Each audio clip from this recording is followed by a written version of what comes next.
우리에게 주시는 하나님의 말씀, 시편 128편 1절로 6절에 있는 말씀 교독을 하시겠습니다. 여호와를 경외하며 그의 길을 걷는 자마다 복이 있도다.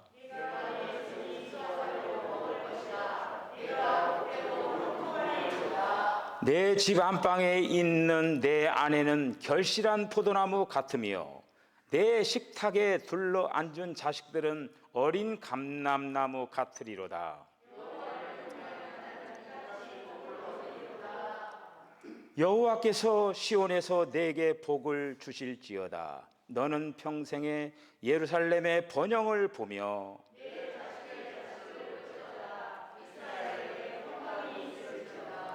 아멘. 기도하겠습니다. 주님, 은혜와 사랑을 감사합니다. 오늘도 예배 자리에 저희들 있게 하여 주시고, 오늘도 하나님을 찬양하는 귀한 성도들을 하나님께서 더욱 사랑하여 주신 줄로 믿습니다.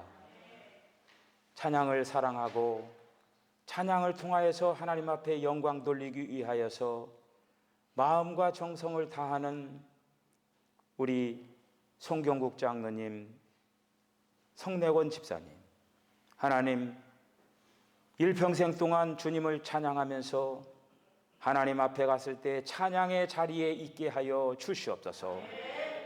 오늘도 우리 사랑하는 성도들 심령들마다 마음의 문을 활짝 열게 하여 주시고, 특별히 하나님께서 들려주시는 하나님의 음성을 듣는 귀하고 복된 시간 되게 하여 주시옵소서. 어두운 영 틈타지 않도록 주여 동행하시고, 또 그늘진 그 마음들 주께서 다 밝게 하여 주시고, 오로지 주님과 초점을 맞추는 아름다운 시간 되게 하여 주시옵소서. 예수님의 거룩하신 이름으로 기도하옵나이다. 아멘. 5월달은 가정의 달입니다. 그리고 오늘은 5월 15일이니까 아마 스승의 달이고, 그리고 또 우리 교회적으로는 부부 주일로 지키는 그러한 주일입니다. 오늘 우리들이 생각할 말씀의 본문이 시편 128편입니다. 시편 128편에는 127편이 있고 126편이 있습니다. 126, 127, 128. 여러분들 그 시편의 본문에 있는 윗부분을 보면은 뭐라고 기록되어 있느냐 하면은 성전에 올라가는 노래, 이렇게 되어 있어요. 이스라엘 백성들이 예루살렘 성전에 올라가면서 부른 시편이라고 하는 것이죠. 특별히 126편에 보면은 그 배경을 말해주고 있습니다. 126편 1절에 있는 말씀을 보면은 126편, 7편, 8편이 어느 시대 상황 그 배경 속에서 기록되어 있는가를 가르쳐주고 있어요. 다시 말씀드리면은 126편 1절에 있는 말씀을 보면은 포로에서 돌아와가지고 기록한 그런 시편인 걸 볼 수가 있습니다. 이스라엘 백성들이 722년에 북이스라엘 10지파가 아수르에게 멸망을 당했습니다. 그리고 BC 586년에는 바벨론에게 남쪽 유다가 멸망을 당하는 거예요. 바벨론에게. 그래서 바벨론 포로가 되어서 잡혀가는 거예요. 그 포로 생활을 그들은 하고 있었습니다. 바벨론에 멸망을 당하고 포로로 끌려가니까 그 이스라엘 가정들이 어떻게 됐을까요? 풍지박산이 다 된 거예요. 풍지박산. 남편들은 전쟁터에 나가서 죽은 남편들이 많이 있을 것이고, 자녀들은 포로가 되어서 잡혀가고, 아내는 노예로 끌려가고, 성전에서는 더 이상 예배 드릴 수가 없는 상태. 성전이 다 회파되고, 뿐만 아니라 그 성전의 자리에서 완전히 쫓겨나 버린 거예요. 이역만리 먼 땅으로 포로로 끌려가게 되는 거예요. 먹을 것도 제대로 없습니다. 이러한 나라의 평화뿐만 아니라 나라를 잃어버렸어요. 이러한 상황 가운데 이러했는데 70년이 차가지고 그들이 기적같이 이스라엘에 돌아오는 거예요. 이스라엘에 돌아와가지고 지금 하나님 앞에 성전에 올라가면서 예배를 드리는 거예요. 그 무너진 성전터를 수축을 하고 다시 예배 자리로 가는 거예요. 여러분 얼마나 감동이 크겠습니까? 대단하잖아요. 70년 동안 성전에서 예배를 드리지 못한 거예요. 그러다가 그들이 이제 성전에 와가지고 예배를 드리는데 오늘 시편 128편에 있는 말씀, 여호와를 경외하는 자에게 하나님께서 복을 주신다라고 하는 거예요. 1절, 2절, 4절, 5절 계속적으로 복을 얘기하고 있는 거예요. 여호와를 경외하는 자에게 그 손이 수고한 대로 양식이 들게 하실 것이고 복과 형통을 누리게 될 것이고 안방에 있는 그의 아내는 포도나무처럼 많은 자녀들을 낳을 것이고 그의 자녀들은 감람나무처럼 번성하게 될 것이고 예루살렘의 번영을 받게 될 것이고 자식의 자식을 보게 되면서 장수하게 될 것이다.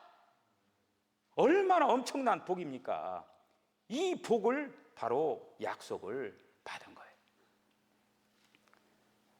오늘날 이 시대를 살아가는 우리들의 모습을 봅니다. 현대인들이 행복을 찾아다닙니다. 행복을 찾으려고 가정 밖에서 방황을 많이 하고 있는 거예요. 아내는 아내대로 행복 찾기 위해서, 남편은 남편대로 행복 찾기 위해서 아침 저녁부터 일찌감치 동분서주하면서 계속적으로 몸부림칩니다. 그러나 그 행복이라고 하는 것을 잡을 수가 없는 거예요. 돌아오는 것은 허무, 또 절망, 상처뿐인 때가 많이 있죠. 괴테라고 하는 사람이 왕이나 백성이나 가정에서 행복을 찾는 자가 가장 행복한 사람이다, 이렇게 얘기했어요. 맞는 얘기 같아요. 가정에서 행복을 찾는 자가 가장 행복한 자다. 가정 밖에서 행복을 얻을 수 있다고 생각하는 사람은 하나님이 주시는 복을 잊어버린 사람이에요. 오늘 시편 128편에 가정에 대한 복이거든요. 하나님께서 주시고자 하는 그 가정의 복을 알지를 못하고 밖에서 그 행복을 찾기 위해서 그렇게 동분서주한다라고. 여러분, 가정에 성공하는 사람이 되어주시길 바랍니다. 가정에 성공하는 사람이 행복한 사람이에요. 절대로 가정이 든든하게 서야 돼요. 제가 이런 말씀 드리는 게 참 어려워요. 우리들의 가정이 여러 가지 모습이기 때문에 정상적인 가정도 있고 또 그렇지 못한 가정도 있고 가정으로 인해 상처받은 가정도 있을 거예요. 여러 분야가 있는 거예요. 하지만은 객관적이고 근본적인 걸 제가 얘기하고 있는 거예요. 누구를 향해서 얘기하는 게 아니라 하나님 편에서 가정이라고 하는 가정은 이러이러해야 된다라고 하는 어떤 근본적인 얘기를 지금 하고 있는 거예요. 시편 128편에 있는 말씀은 복된 가정에 대해서 우리들에게 잘 가르쳐주고 있습니다. 하나님을 경외하는 가정, 하나님의 말씀으로 사는 가정이 복된 가정이다 라고 하는 거예요.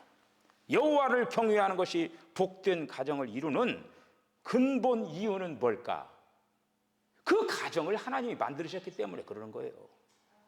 가정을 하나님께서 만들으셨어요. 맨 처음에 하나님께서 맨 처음에 가정으로부터 시작을 했다고 하는 것이죠. 그래서 그 가정을 만드신 하나님께서 그 가정을 붙들고 계시다라고 하는 거예요. 붙들고.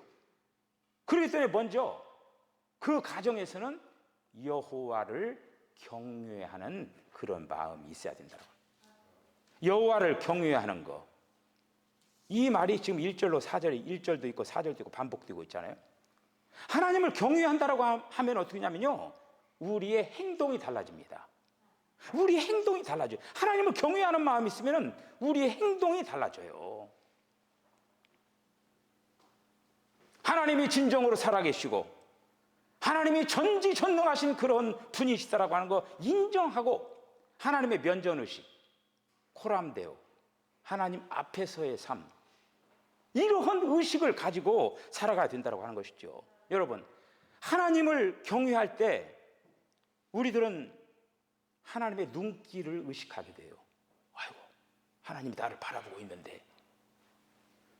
하나님의 눈길을 의식하기 때문에 우리를 유혹하고 있는 그 죄들을 이길 수가 있습니다. 할렐루야. 만약에 죄진 있는 자리에서 하나님을 의식하지 못하면 죄를 짓는 거예요. 근데 그 자리에 지금 하나님의 눈길이 함께하고 있는 거예요. 그러면은 그 유혹을 피할 수가 있는 거예요. 그 유혹을 이길 수가 있다고 하는 것이죠. 여호와를 경외할 때 사람을 두려워하지 않습니다. 하나님보다 사람을 더 두려운 사람은 큰 일을 감당할 수가 없습니다. 그러나 하나님 한 분만을 두려워하기로 결단한 사람은 이 세상이 그를 감당할 수가 없는 거예요. 나는 하나님만 두려워한다. 그리고 이어서 오늘 말씀을 보면은 그의 길을 걷는 자마다, 이런 말씀이 있습니다. 그의 길을 걷는 자마다. 이 의미는 무엇일까요? 하나님의 말씀대로 순종하고 살아가는 그러한 말씀이라고 하는 거예요. 여러분, 집안의 대소사 속에서 여러 가지 일들이 벌어지잖아요. 그런데 그 여러 가지 집안의 대소사 가운데 하나님이 존경을 받지 못한다라고 하면은 그 가정은 어떻게 될까요? 가정에서 하나님이 존경을 받아야 돼요. 그런데 집안의 대소사 가운데 하나님이 존경을 받지 못해. 하나님의 의견이 무시당하고 있는 거야. 하나님보다 물질을 더 중요하게 생각하고 하나님보다 사람을 더 존중하게, 만약에 그런 어떤 가정이라고 한다면 그 가정이, 여러분, 하나님의 복을 받을 수가 있겠습니까? 하나님의 복을 받을 수가 없어요. 오늘 이 시간에 참으로 복되고도 복된 가정, 참으로도 복되고 복된 가정은 어떤 가정인가 말씀을 여러분들 마음속에 깊이 아로새기시길 바랍니다. 첫 번째는 수고의 보람이 있는 가정입니다. 수고를 해야 돼요. 수고를. 우리는 밀레가 그린 만종이라고 하는 그 작품의 그런 작품을 여러분들을 머리로 딱 이렇게 연상해 보셔요. 해가 뉘엿뉘엿 기울어 가는데 부부가 하루 종일 일하고 하나님 앞에 기도하는 그 장면. 하루 종일 땀 흘리면서 부부가 지금 열심히 가꾸는 이 모든 곡식들이, 주님, 이것들이 잘 풍성하게 잘 자라서 가을에 소출을 이루게 하소서. 이렇게 하면서 씨를 뿌리는데 저 멀리에서 댕그렁댕그렁 종소리와 함께 그들은 자연적으로 두 손을 모으고 기도하는 그 장면. 그 밀레의 만종이라고 하는 그 작품은 주제어를 찾으라고 한다라고 하면은 바로 그거예요. 수고의 보람이 있는 가정. 가정에서 수고를 해야 된다고요. 수고를. 복되고도 복된 가정 되기를 원하십니까? 그러면은 바로 우리가 수고를 해야 돼. 우리가 가정에서 뭔가를 노동을 하잖아요. 주부들도 집에서 가사노동이 얼마나 힘들어요. 가사노동이. 우리 남편들이요. 여러분들 가정에서 가사노동을 얼마나 하고 있습니까? 제 친구 목사가 어느 날 이제 교회에서 그 교회 엘리베이터가 있는데 엘리베이터 앞에 박스가 이렇게 모여 있더래요. 그래서 그 박스를 아이고 이걸 왜 여기다 놨지 하면서 밖에다가 이제 박스 주소로 다니는 사람 있잖아요. 밖에다 내놨어요. 잠시 후에 그의 아내가 사모님이 그러니까 여보, 교회에 도둑놈이 들어온 것 같다고 CCTV를 한번 돌려서 누가 그 박스를 훔쳐갔는가 한번 돌려보자고 그러더래요. 여보, 내가 치웠어. 그러더래요. 평생의 날 동안에 그 목사님이 한 번도 꼼짝을 안 한 거야. 손을 만지지를 않은 거야. 그런데 그날따라 박스를 이동시킨 거예요. 그리고 이 사모님이 목사님이 했다라고 하는 그 전혀 감을 못 잡은 거야. 오래간만에 그 박스를 한번 이동한 거야, 이게. 저도 남편이지만은 남편들 집에서 많이 움직이길 바랍니다. 많이 움직여야 돼요. 설거지도 좀 하시고, 청소도 좀 하시고, 서로 노력하고, 밖에서 일할 뿐만 아니라 서로 수고하는 그런 가정이 되어져야 한다라고 하는 것이죠. 여러분, 손으로 한 수고가 남는 거예요. 근데 오늘날 이 시대는 손으로 수고를 안 하려고 하는 거예요. 손으로 수고하는 그 가정 위에 하나님께서 축복을 주십니다. 2절을 보면은 내가 내 손이 수고한 대로 먹을 것이고 내가 복되고 형통하리로다. 내 손이 수고한 대로 먹을 것이다. 이렇게 얘기하고 있어요. 수고와 노력에 대한 결실이 하나님의 축복으로 이루어진다라는 그런 말씀이죠. 하나님은 우리에게 귀한 가정을 허락해요. 그게 가족 공동체예요. 그 아버지가 있고 어머니가 있고 그리고 자식들이 이렇게 있잖아요. 그렇게 해서 공동체를 이룬 거예요. 공동체를 이뤘기 때문에 그 가족 하나하나가 역할이 있어요. 역할 분담을 해야 돼요. 서로 노력하고 그 자기 역할을 따라서 수고를 해야 돼요. 가정에서 만약에 이기적으로 자기만 생각하고 자기만의 어떤 욕심을 위하고 가족을 위한 마음이 만약에 없으면은 그 가정은 힘들어요. 서로 해야 돼요. 서로 뭔가. 그래서 하나님이 축복하시는 가정은 능력대로 일할 때 서로 남편은 남편대로 아내는 아내대로 자식은 자식대로 능력대로 일할 때 그 손을 하나님께서는 축복해 주신다라고 하는 거예요. 수고하면 수고한 대로 보람이 있는 가정이 되어진다는 말씀이죠. 손이 수고한 대로 수고의 결과를 누리는 가정이 되어지시기를 바랍니다. 여러분, 그런데요, 수입이 이렇게 많잖아요. 수입이 많으면은 행복이 찾아올 것이라고 생각하지만은 수입은 많고 적음보다는 더 중요한 게 있어요. 그게 뭔 줄 아십니까? 지출되어지는 그 부분에서 여러분들의 그 전대가 구멍이 나 있지 말아야 돼요. 많이 벌기는 버는데 자꾸 밑에 독이 빠져요. 독이 구멍 나가지고 그 구멍으로 새 나가는 거예요. 많이 버는데 수고를 했는데 그 수고가 많이 부어도 채워지질 않는 거야. 다 빠져나가 버리는 거야. 이거 수고한 대로 결실되어야 복되고도 복된 가정인 줄로 믿습니다. 그런데 그런 가정을, 하나님을 경외하는 가정은 그렇게 하나님께서 만들어 주시겠다라고 하는 거예요. 두 번째는 사랑의 돌봄이 있는 가정입니다. 사랑의 돌봄. 셀리 디온이라고 하는 사람이 있어요. 가수예요. 그런데 이 셀리 디온이 가장 노래 잘하는 가수에게 붙여지는 그러한 찬사와 같은 그런 말이 있거든요. 그 말이 뭔 줄 아십니까? 디바라고요. 디바. 세계에서 가장 노래를 잘하는 가수에게 붙여주는 이름이 디바. 이 디바라고 이름이 불려질 정도로 찬사를 받는 가수였습니다. 셀린 디온이 세계적으로 무려 1억 4천만 장의 앨범을 판매를 하고, 그리고 더 나아가서 이 셀린 디온이 1997년에 영화 타이타닉의 주제 My Heart Will Go On, 제가 어제 설교 준비하면서 이 노래를 여러 번 이렇게 들었습니다.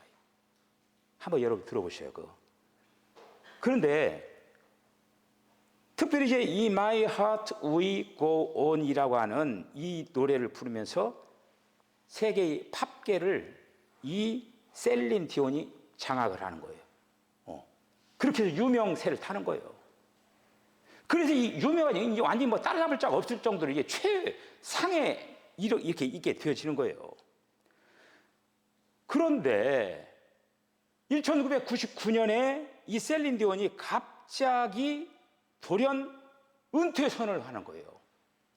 그렇게 그냥 하늘 훌쩍 오르고 이제 최정상급에 올라갔는데 은퇴 선언을 합니다. 그런데 은퇴 이유가 뭐냐? 이 셀린 디온이 자기가 있게 된 이유는 남편 때문이다. 남편의 도움이 있었기 때문에 내가 이 자리에 섰을 수가 있다. 그가 이 셀린 디온이 12살 때 그 노래를 많이 부르고 싶었던 그런 노래 은사가 있었던 것 같아요. 그래서 이제 가수가 좀 돼야 되겠는데, 그리고 어린 소년이 이제 참 12살 때부터 노래 테이프를 들고 정말 후원자를 찾고 이렇게 막 찾아 나섰는데, 찾고 찾았는데 이 남편이, 지금의 남편이 자기의 전 재산을 팔아가지고 음반을 만들어주고 후원자가 된 거예요. 헌신적으로 그 남편이 도운 거예요. 그러면서 세계적인 가수가 된 거야. 그런데 그 남편이 암에 걸린 거예요. 남편에게 어려움이 찾아온 거예요. 그래서 이 셀린 디온이 은퇴 선언을 하는 거예요. 그러면서 그가 은퇴하면서 이렇게 얘기합니다. 제 남편은 지금 후두암으로 투병 중입니다. 남편에겐 저의 손길이 필요합니다. 이제까지 많은 빚을 진 남편 곁에서 따뜻한 손길을 주고 싶습니다. 저의 성공보다 남편과의 사랑이 저에게는 더 중요하기 때문에 은퇴한다 라고 하는 거예요. 얼마나 멋집니까? 그런데 이 사연을 듣고 그 타이타닉 그 주제가를 이렇게 들으니까, 야, 정말 감동이 되더라고요, 이게. 여러분, 비록 남편이 더 이상 내게 도움이 되지 않더라도 남편이 내 도움이 필요할 때 그 곁을 지키는 거, 복된 가정이에요. 비록 아내가 내게 짐이 되었다 한달지라도 아내가 내 도움이 필요할 때 그의 곁에서 그를 돕는 것, 이게 바로 복된 가정이에요. 오늘 본문 3절에 있는 말씀을 보면은 내 집 내실에 있는 내 아내는 결실한 포도나무 같으며 내 상에 둘린 자식은 어린 감람나무 같으리로다.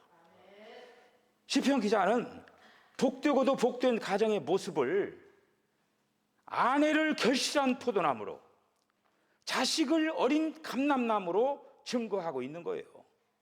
아내는 남편의 도움 없이는 열매 맺는 포도나무가 될 수 없다라고 하는 거예요. 하나님의 축복을 받는 가정이 되기 위해서는 남편이 아내를 잘 가꿔줘야 돼요. 남편이 어떻게 사랑하느냐에 따라서 달라지는 거예요. 여러분, 세상에서 가장 불행한 사람이 어떤 사람일까요? 사랑을 한 번도 하지 못한 사람. 이게 불행한 사람이에요. 그러면 행복한 사람이 누구냐? 사랑하고 있는 사람이 행복한 사람. 내가 누군가를 사랑하고 있는 것, 이게 바로 행복이에요. 여러분들의 남편을 사랑하시고, 여러분들의 아내를 사랑하시고, 여러분들의 자식들을 사랑하시고, 그리고 교회 안에서 형제 자매를 사랑하시길 바랍니다. 사랑하는 대상이 있다라고 하는 게 바로 그게 행복이에요. 사랑은 부단히 훈련해야만이 사랑하는 사람이 될 수가 있는 거예요. 사랑하는 말을 고백해야 합니다. 표현하지 않는 사랑은 사랑이 아니라고 하는 거예요. 우리가 사는 세상은 어떻습니까? 사랑을 요구하기는 하지 사랑하지는 않는 거예요. 그 보험회사 통계에 남편이 출근할 때 여보 잘 다녀오세요, 그렇게 사랑스럽게 인사하면서 남편을 안아주면서 키스를 해주는 그 남편, 키스를 안 받고 살아가는 남편보다 5년 동안 더 산대요. 아내의 그 사랑을 받은 그 남편, 세일즈도 더 잘 된다 이거예요.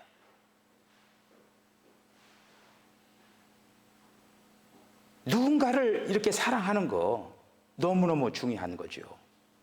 누군가의 사랑을 받을 때 또 거기에 위대한 능력이 나타난다고 하는 거예요. 특별히 가정에서 부모 간에, 부부 간에, 부모와 자식 간에 서로 돌보는 사랑이 넘쳐야 된다고 하는 거예요. 서로 관심을 가지고 진심으로 사랑할 때 그 가정이 귀하고 복된 가정이 될 수가 있다. 할렐루야. 세 번째는 축복의 계승이 있는 가정. 신앙의 유산이 한마디로 이어지는 가정이라고 하는 거예요. 5절 6절에 있는 말씀을 보면은 여호와께서 시온에서 내게 복을 주실지어다. 너는 평생에 예루살렘의 복을 보며 내 자식의 자식을 볼지어다. 이스라엘의 평강이 있을지어다. 하나님이 축복하시는 가정은 그 축복이 자녀들에게 계속 이어지는 가정이라고 하는 거예요. 당대에는 자기는 그 축복을 받고 물질의 축복도 받고 수고의 그런 어떤 떡을 먹으면서 잘 살아왔는데 그 대에서 끝나는 가정이 많다라고 하는 거예요. 하나님께서는 우리를 부르시고 어떤 복을 허락했습니까? 자손 만대의 복을 주실 것이다, 이렇게 약속을 했어요. 여러분 축복이 단절되지 않도록 여러분들의 신앙이 여러분 자손들에게 잘 이어지도록 정성을 기울이시길 바랍니다. 하나님께서 가정에 복 주시기로 약속한 거예요. 그 복을 나만 받고 내 자식이 끊어진다고 하면 그건 얼마나 안타까운 일입니까? 그 복이 꼭 이어지도록 정말 기도 많이 해야 되고 그렇게 되어지시기를 바랍니다. 심리학 교수 김민규 박사가 있어요. 1%만 바꿔도 인생이 달라진다, 이런 그 책을 썼는데 그 저서에 셀프 리모델링이라고 하는 용어가 나옵니다. 우리가 이제 그 집도 리모델링 하잖아요. 그렇듯이 우리 사람들도 리모델링을 해야 된다고 하는 거예요. 그 리모델링 하는데 1%만 리모델링해도 엄청난 변화가 일어난다고 하는 거예요. 여러분 자신들 리모델링 해봤습니까? 1%만 리모델링 해보라고 하는 거예요. 1%. 현재 상태 자신에게 만족할 수 없을 때, 뭐 여러분들 만족하고 있다고 하면 리모델링 필요가 없겠죠. 근데 내가 이렇게 내 자신이 만족을 하지 못할 때는 타고난 외모는 못 고치죠. 그렇죠? 여러분 타고난 성격 고칠 수 있어요? 그것도 못 고치잖아요. 외모도 못 고치고 성격 그 특성을 어떻게 고쳐요? 못 고치죠. 그런데 내가 지금까지 살아왔던 어떤 사고방식, 행동 패턴, 이런 것들을 조금만이라도 바꾸면은 놀라운 역사가 일어난다고 하는 거예요.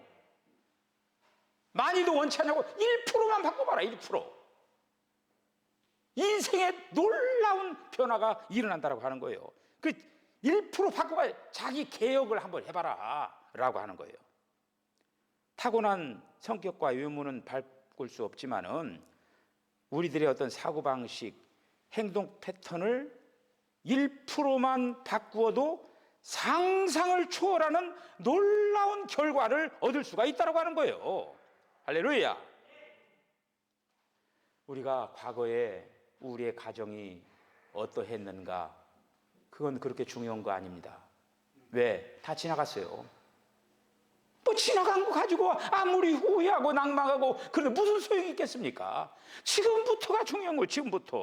지금부터가 우리가 어떻게 살아가느냐, 과거사를 잊어버리고 앞으로 우리 가정이 어떻게 해야 될 건가, 여기에다가 초점을 맞추고 우리들이 삶을 살아가야 된다고 하는 거예요. 여러분, 하나님이 원하시는 가정은 복된 가정을 만드시기를 원하고 계십니다.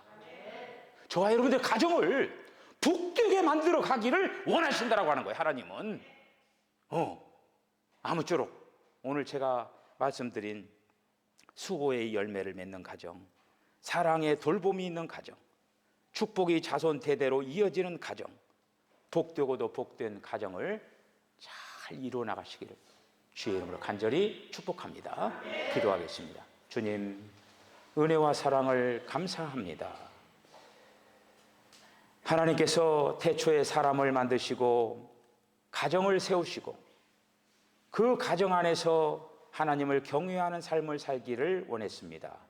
주여, 죄인 때문에 하나님을 경외하는 자리에서 떠나갔지만은 이제는 다시금 우리들에게 회복의 역사를 주셨사오니 하나님을 경외하면서 하나님께서 복주기로 작정하신 아름다운 가정을 아름답게 세워나가게 하시기를 원합니다. 우리들의 가정에 또 여러 가지로 변화시켜야 될 부분들을 변화시키고 정말로 내 자신이 먼저 1%만 변화되어서 가정생활, 사회생활, 직장생활 감당할 때에 우리들이 사는 그 자리가 활력이 넘치는, 능력이 역사하는 그런 자리가 될 줄로 믿습니다. 우리 사랑하는 성도들의 가정들마다 평강을 더하여 주시고 하나님께서 예비하신 만복을 누리는 복된 가정들이 다 되게 하여 주시옵소서. 예수님의 거룩하신 이름으로 기도하옵나이다. 아멘. 지금은 우리 주님 예수 그리스도의 거룩하신 은혜와 하나님 아버지의 극진하신 사랑과 성령의 감동 감화 교통하심이 특별히 가정 평안하게 하시고 하나님께서 복 주시기로 약속하신 그 복을, 만복을 누리는 복된 가정들 되게 하시고 특별히 우리가 신랑 되시는 예수님과 이제 혼인을 해야 되는 신부로서 단장하는 일을 마음과 정성을 다하겠다고 결단하는 우리 사랑하는 성도들의 심령과 가정과 기업과 저들의 삶 가운데 지금으로부터 영원까지 함께 하시기를 간절히 축원하옵나이다. 아멘.